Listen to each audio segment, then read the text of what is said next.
ഇതെന്താ ഇവിടെ ഒരു മീറ്റിംഗ്? ആരെങ്കിലും തട്ടിപ്പോയാ? നിന്നെ ഇവിടുന്ന് പുറത്താക്കാൻ തീരുമാനിച്ചു. ആര്? ഇവിടുത്തെ കമ്മിറ്റി. എന്തിന്?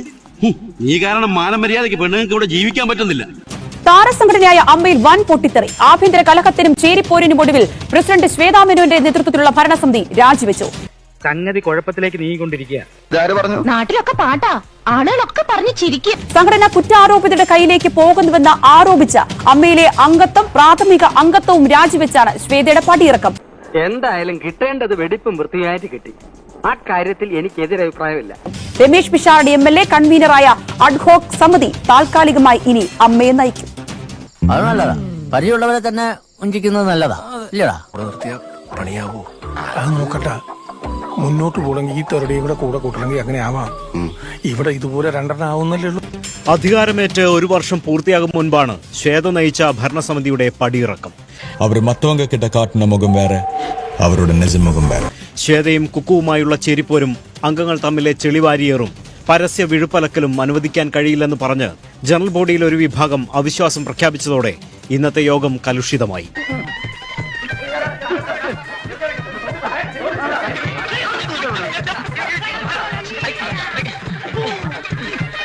പക്ഷം പിടിക്കാൻ താനില്ലെന്നും ജനറൽ ബോഡിയുടെ തീരുമാനം അംഗീകരിക്കപ്പെടുമെന്ന് മോഹൻലാലും പറഞ്ഞു.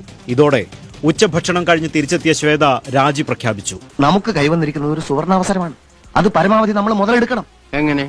കൊയ്തവരാണെങ്കിലും ആ നെല്ല് നമുക്കുള്ളതാ. പിന്നാലെ ഭരണസമിതി ഒന്നടങ്കം രാജിവെച്ചു. അത് തിരക്കടലല്ലോ. ഒരാളൊരു വഴിക്ക് ഇറങ്ങാന്ന് പറഞ്ഞാൽ എല്ലാരും കൂടെ അങ്ങോട്ട് ഇറങ്ങാം. അജണ്ട വെച്ച് തന്നെ പുറത്താക്കാൻ നോക്കിയെന്നും പിടിച്ചു നിൽക്കാൻ ആരുടെയും പാവയാകാൻ സൗകര്യമില്ലെന്നും ശ്വേത പറഞ്ഞു. ഇതിന്റെ പിന്നിൽ വമ്പൻ സ്രാവുകളും നീലത്തിമിംഗലവും ഒക്കെ ഉണ്ട്. കുറ്റാരോപിതരായ എല്ലാ ആൾക്കാരും, ബാക്കി പേരുകൾ അത് അടുത്ത പ്രാവശ്യം ഞാനിത് ഗൂഢാലോചന അതിന്റെ ഒരു കെണിയായിട്ട് തന്നെയാണ്. ഇതിൽ പാവകളായില്ലെങ്കിൽ ആ സ്ഥാപനം ഓടിക്കാൻ പറ്റില്ല. ആരേലും കാണൂടാ ഈ തോർത്തിട്ട് കരയടാ. നീ വിഷമിക്കാണ്ടിരി. എനിക്കെന്ത് വിഷമം? എനിക്കൊരു വിഷമമില്ല. നീ ഒന്ന് സമാധാനപ്പെടാ. ഒരു 5 മിനിറ്റ് കഴിഞ്ഞിട്ട് നീ പ്രോത്സാഹനം എനിക്ക് തോറ്റ് തെറിച്ച് കിടക്കുകയാണ് ഇവിടെ. എന്നാൽ ശ്വേത സ്ത്രീ കാർഡ് ഇറക്കി കളിക്കുകയാണെന്നും സംഘടനയിലെ സ്ത്രീകൾക്ക് വേണ്ടി ഒന്നും ചെയ്തില്ലെന്നും ബാബുരാജ് തിരിച്ചടിച്ചു. കൃത്യവിലോപം ഞാൻ വെച്ചുറപ്പിക്കില്ല.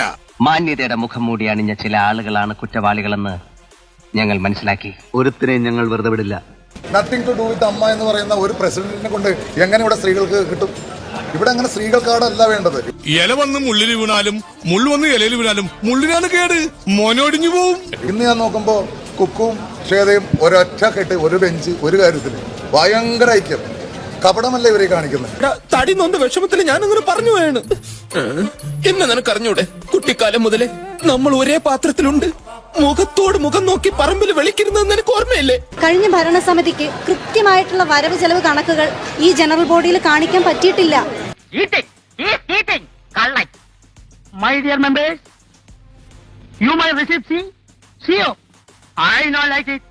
4 മാസത്തെ കാലാവധിയിൽ രമേശ് പിഷാരടി കൺവീനറായ അഡോ കമ്മിറ്റി അമ്മയുടെ ഭരണം ഏറ്റെടുത്തു.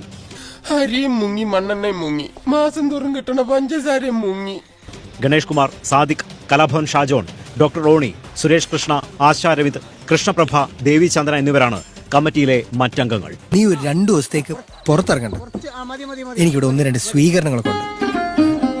അതൊക്കെ കഴിഞ്ഞ് സൗകര്യം പോലെ ഞാൻ നിന്നെ വന്നതാണ്.